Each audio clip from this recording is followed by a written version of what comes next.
This is a pithy review for the 2017 sci-fi series, The Orville.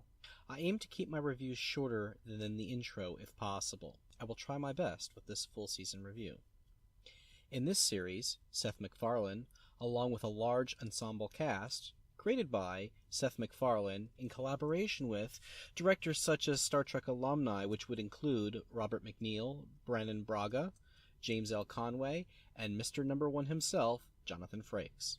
Other established directors include Jonathan Faravu, who directed Iron Man, John Cassare, who directed the series 24 and La Femme Nikita, Tucker Gates, Jamie Babbitt, who also did a variety of well-known movies and shows. Writers would include Seth MacFarlane again, and other Star Trek alumni including Brannon Braga and Andre Bormanis. Others would include Cherry Chiva from Family Guy, David Goodman from The Golden Girls and Futurama acclaim, and Liz Heldens. With Season 1 behind us, I wanted to give a complete but pithy review for the series as a whole. As an episodic series, I will follow up with reviews of individual episodes at a later time. What started off as a pet project for Seth grew into a mature show very quickly. Gene Roddenberry would smile with pride to see his legacy not only live up to, but find its own stride. With its focus on positive exploration of not just space, but the human condition, it will inspire hope while making you laugh, cry, and even contemplate difficult subjects. In my opinion, some of the best aspects of the series is filling a void left in the absence of Star Trek-type shows. And while this will evoke feelings and pay homage to great sci-fi of the past, the series is trekking out on its own and new, different stories. CBS dropped the ball by passing the series up when Seth originally pitched creating the series for them under the full banner of Star Trek in name. Though in the rebranding, Fox did make mistakes as well in its marketing as a comedy or simply as a Star Trek spoof. What it is, though, is sci-fi to the core, with a little spice and influence from other genres. In this season's stack of stories, there might be one or two duds, but most of the season is filled with exceptional concepts. With an ensemble cast, I can't say anyone is stealing the show. A well-rounded cast of Seth MacFarlane, Adrianne Palicki, Penny Jerald, Scott Grimes, Peter Macon, Halston Sage, Jay Lee, Mark Jackson, and others such as Mark Lowe and many other guest appearances and reoccurring characters. They are clearly working together as a team on something that they love, but are also passionate about the stories being told. I think the only miscasting would be that of Seth MacFarlane as Edward Mercer. He is too much of an awkward man-child for me to accept him in the command role. But hey, it's good to be the king, and his antics do take a back seat for when the story really counts, so I don't think it's any worse to how hammy William Shatner was. The editing and pacing change with each episode. This is due to many variables, such as different writers, directors, and focus on which characters the stories will explore. All the editing and directing is exceptional for a televised series. And while it may not compare to a full feature film, it is still meeting the high bar that its predecessors laid before it. The visuals and effects are appropriate for the television medium.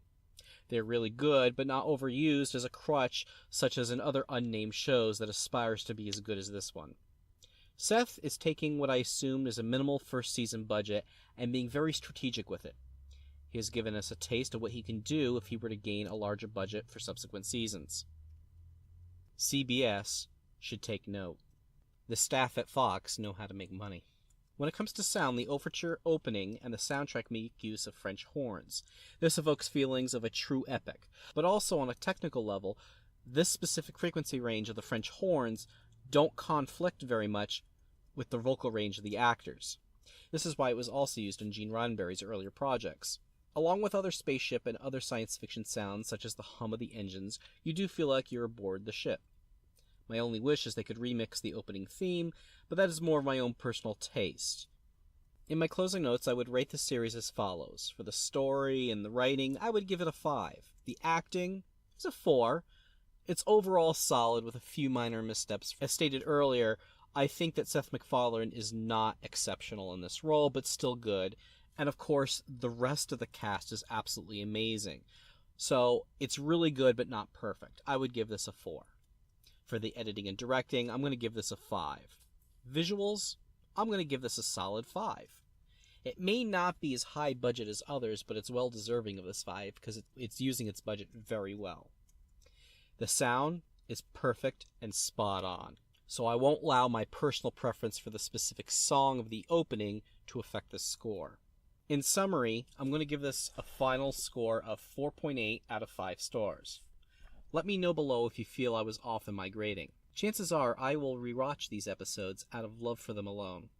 It may not be a bucket list series, but I do recommend it, and I will be purchasing the DVD box set.